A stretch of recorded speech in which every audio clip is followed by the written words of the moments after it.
party time. Parties are happening now. We are moving into the holiday season, and there's going to be all sorts of parties. And I love party games. And we got some party games to tell you right now in this list to buy for other people or yourself or to bring along to a party. So get ready. It's going to be exciting. But before we do that, parties cause laughter. And another thing that causes laughter is comedy. And where can you find comedy? Well, all over the place. But if you want to find comedy and board games together, check out Above Board TV. They're a YouTube channel. We have a link to one of their videos in the description where they're playing games with sharks. And you can find that video and many other videos on there. They have lists of little skits that they've done. They locked the guy in his bedroom one time and said, "It's an escape room." Lots of funny things, and you'll find yourself laughing just like you would at a party. Also, if you watch that shark video and you comment on it, you can win a prize. Several people are going to win games that are mentioned on these top 10 or these 12 games of Christmas list, the 10 different videos we're doing. And one lucky winner is going to get to be flown with somebody else to LA to play games with the Above Board TV team. Sounds fun? Well, go comment on our video. You'll be alerted in the comments there if you've won or not. All right, well, when you're done laughing at those videos, it is now time to laugh with others and just have a great time with other people and have a good time at the party. With these party games, here they come. The first party game we're recommending is 25 words or less. It's one of those games where you split into teams and you're trying to get your team to guess 5 important keywords on a card in, as you could guess, 25 words or fewer. I like this one a lot because teams are trying to kind of underbid each other and say, I bet I can get my team to guess these 5 words in 19 words or less. And the next person says 17 words or less, 12, 8. And at some point, the two people look at each other and say, no, you try it in 8. It's just one of those fun traditional type of party games where you need to get people to guess things, but this one has that fun kind of push your luck aspect to it as you're pushing that number down, and sometimes you look at the other person and say, ha, I got you to go low, and when they get it, it's so satisfying for them, or if they're wrong, if they've pushed too low and you get the point, then it's also satisfying. I like this one a lot, one of my favorites in those give out clues, make people guess them, one that has been very successful in large groups and even in slightly smaller groups, so first recommendation, 25 words or less. So crazy cooperative party game is Blob Party. So everybody's going to be holding a blob of Play-Doh, which is kind of like a gimmick of the game a little bit, but you're trying to basically all come together as one blob. So you're going to be flipping over a couple different cards, and then each different player is going to write down on their card what those 2 cards make them think of. And if some people say the same word on their stuff, they're going to join together on the same team or the same part of the blob. They'll squish their parts of Play-Doh together, becoming a bigger blob as that happens, and just kind of like representing that. And then you're going to do another round. And basically you have to all be one blob for basically, I think, through 7 cards. And you get different scores based on how fast you're able to all come up with the same stuff. But it's really cool as your teams kind of merge together, and then you're working with like 2 or 3 other people, and then you're kind of like, okay, now what word are we going to write down on our card that we think they're going to also write down on our card, so we can kind of merge with that blob. And then you see like there might be 2 people over here and 3 people over here and 1 person over by themselves. You'll sometimes end up with everybody's all on one side and there's that 1 person off by themselves. It's just that fun, exciting thing of like, what's that person going to write on their card, so that way we can bring them together so we can all win the game together. Blob Party is a lot of fun. I play this game over and over again, and it's a fun, newer party game that you could get for your family during Christmas. Decrypto is one of my favorite word-based party games. So in this, you are teams who are trying to get your teammates to guess a particular order that words will go in without the other team guessing them. So you are giving clues that make sense to your teammate, but you don't want them to be too obvious to the other team. Otherwise, clue after clue after clue, they're going to slowly decrypt what your words are and maybe the order that they go in. It is a fascinating game. It makes you have to really think and be able to think outside the box because you're trying to think multiple steps away from what the original word was. But at the same time, if you think too far and too abstract, your teammates are not going to get it. So absolutely fun, great word game. Okay, so our next party game on the list. Party! Ooh, ooh, ooh, ooh. Okay, won't do that again. It's just weird, right? Our next party game on the list is Disney Dixit. I know everyone here plays Dixit and Stella and all those type of like artwork games, Detective Club, things like this. And Disney Dixit is one that my wife gravitated to because she loves Disney, of course. And I'm like, how is it going to work? Because Dixit itself is just this kind of unique style of artwork that just looks so random, right? How would Disney work? And for some reason, it works. I don't know. It's like they take Disney characters and they put them into this Dixit style universe, and it looks really good. And for some reason, the words you come up with they feel a bit more tied to certain pictures. So I think it breathes new life into Dixit, and I like Dixit. But this breathes new life into it because the words you can come up with, the whole adventure you can make in your mind is now tied to a character or a world loosely. But it's one that you have been tied to in your mind because of something that you've seen in this universe that Disney has created. So I really like even if you don't like Disney, you probably know Disney. So putting these in there, and it's subtle. It's subtle. It still has that Dixit style artwork in these. So I really recommend this one, and it is Disney Dixit. If you've wanted to like drawing party games but you're bad at drawing, then I'm recommending Doodle Dash. Doodle Dash is great because you don't have to draw well. You just have to draw well enough, and you have to do it fast. So one person doesn't know what the clue is, and everyone else sees that clue, sees the word. Maybe it's horse, or maybe it's nachos. And everybody else starts drawing to try to represent horse as fast as they can. And the first person to finish their drawing grabs this little wood totem in the middle of the table.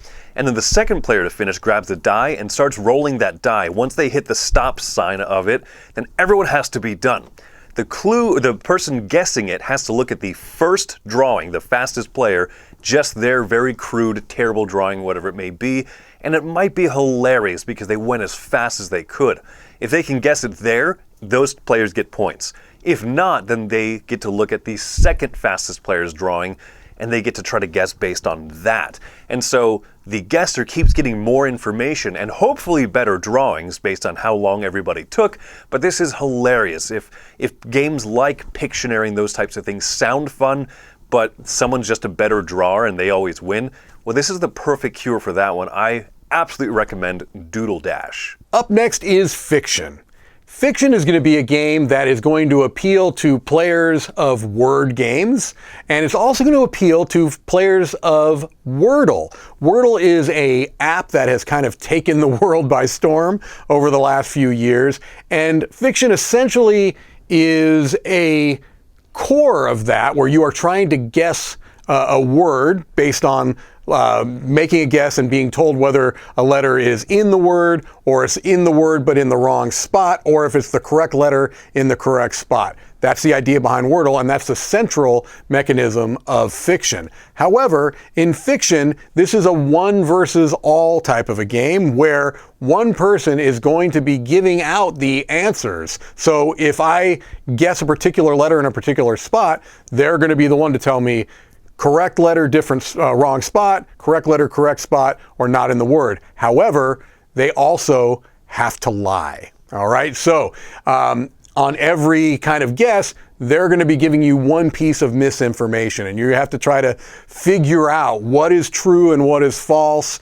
Very, very clever and unique game. One that I think is going to have wide appeal to a lot of different players, especially if they like word games or Wordle. That is Fiction.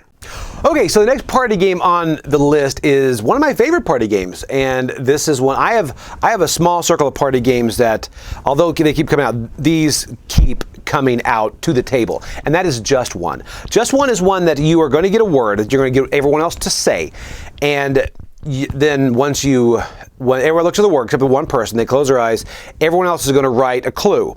They then compare those clues. Anything that matches another one is erased. So then the person opens their eyes and they only see the ones that are left. So you want to be specific, but not too specific to where you're going to write the same one as other people. And this game is great on so many levels. One, because you want to all avoid the game, and then you'll have people say, "Look, I'm writing the obvious one. Okay, I'm writing the like if it's marshmallow. I'm going to write the obvious one. We'll write s'mores. For you, that's marshmallow, right? So I'm writing the obvious one, okay? Everybody's like, okay. And you don't know what the obvious one is. Someone else might write white or toast or whatever. And that right there, it leads to just some fantastic moments. Some of our favorite moments come from JustOne. A friend had shepherd's pie at the wedding only because shepherd's pie came up in JustOne. And that moment when you turn around and you just see no words or one word looking at you. And everybody just laughs. They're like, yeah, we totally blew this one. It's really fun. It's quick, and it's one of those that you can learn quickly. You can learn as you play the first round. You're pretty much, hey, here's how we're going to do it. Let's just do this. You got it? Let's go. And it's fantastic. It is JustOne. Next up, let's talk about Phantom Inc. In this one, you break up into teams. You have one player who is your phantom, who is giving clues to a secret, something that needs to be guessed. The way these clues are given, though, is the hook of the game, and it is a lovely hook. Once the phantom is posed a question, and the way they would answer that correlates to a clue they're giving their team, they're going to attempt to start writing that clue one letter at a time. And so they will begin with one letter, they will then write the next letter until their team, someone in their team tells them stop.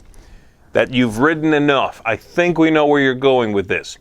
The other team, however, can visibly see this, and they might start putting some things together, trying to get to what that secret that is being guessed is. And so you have to walk this fine tightrope between letting your ghost give you enough information so that you know what they're saying and you start puzzling things together, but not so much that it becomes obvious and the other team can figure it out as well. Really fun, steeped in sort of a spooky Halloween-y theme with lovely components and a pretty straightforward premise that is Phantom Inc. Our next game is Ready, Set, Bet. Now this is a gem of a game designed by John D. Clare. This game also can be played with an unlimited number of people. So if you have a party and you have a large party, everybody can play. It's a horse betting game in which you are trying to guess the placement of horses that are racing across the track. Now, what's so fun about this game is it's an active game. As the horses are moving, you can continue to bet until one point in the game where all bets are off. It's fun, fast-paced, and like I said, it's got an unlimited number of players. So just go at it. But just don't get in the way of people when they're trying to bet, because they will cut you. Okay, there are two things that I like. That's not true. It's really bad.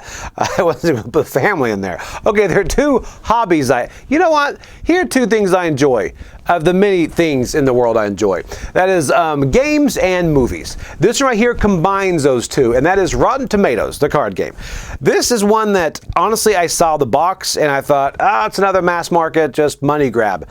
And it's actually really enjoyable. I guess the way I can compare this is timeline, because you see a movie that you've probably heard of or seen, and you are going to try to guess where the critics put that and how much they liked it.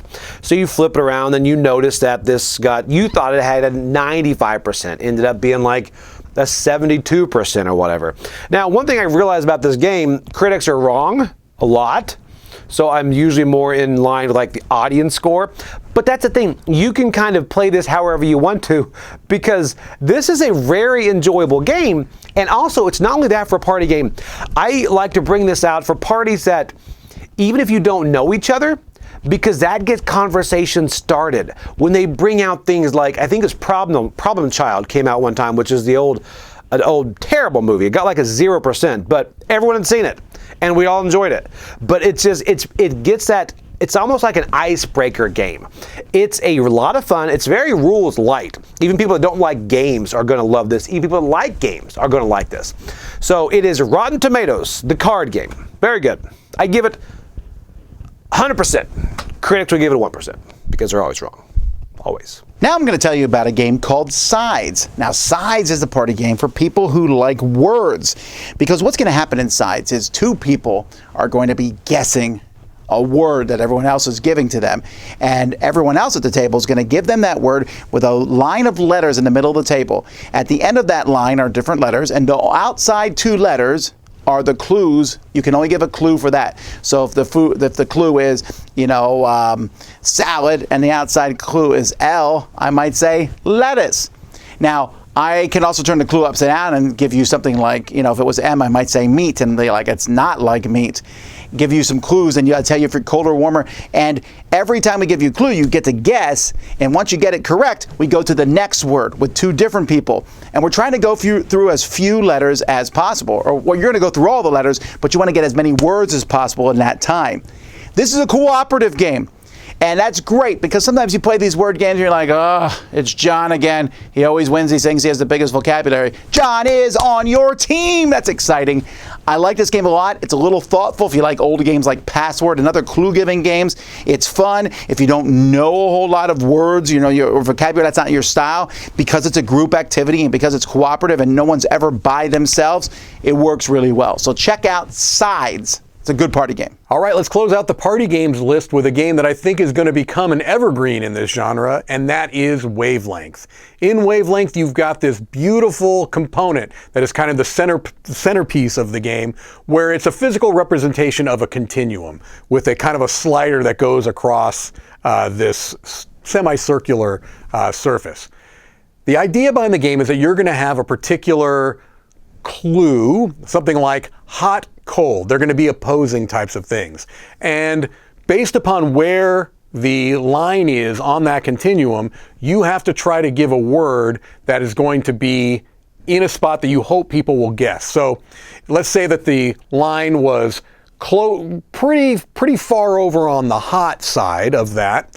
You might want to give a clue like, let's say, nuclear reactor, right? That's going to be, I think, something that would get people pretty far over. But people might say, well, yeah, that's pretty hot, but what about the surface of the sun? Shouldn't the surface of the sun be over this far? And so it leads to some really interesting table talk, and it's just really fun to kind of see how people think and if they're on the same wavelength. So a really unique game, one that I think has a wide appeal to a bunch of different players. That is Wavelength. Thanks for watching another video in our series of the 12 Games of Christmas. A couple things before we go out. First of all, we've mentioned lots of different things that you can get here, and there's board games and all sorts of stuff, and we checked to make sure that these were available online. So we checked at the different online game stores like Game Nerds, we checked the publisher sites themselves, and we checked Amazon. And in fact, if they're available on Amazon, we have those links in the description. You just go right there and buy them. And if you do that, anything, when you buy there, or if you buy other stuff too, that helps us here at the Dice Tower. So keep that in mind. Also, don't forget our sponsor, Above Board TV. Go check out their channel. Go enter the contest by commenting on that video we mentioned. And as a side note, this contest is available only to those in the US now for different reasons. But even if you're from all over the world, you can at least go check out their content and laugh as they play board games in fun and weird ways. Anyway, folks, thanks so much for watching these. I hope these lists are a help to you. Check out the other 9 videos. Until next time, I'm Tom Vassell, and this is the 12 Games of Christmas of 2023 on the Dice Tower.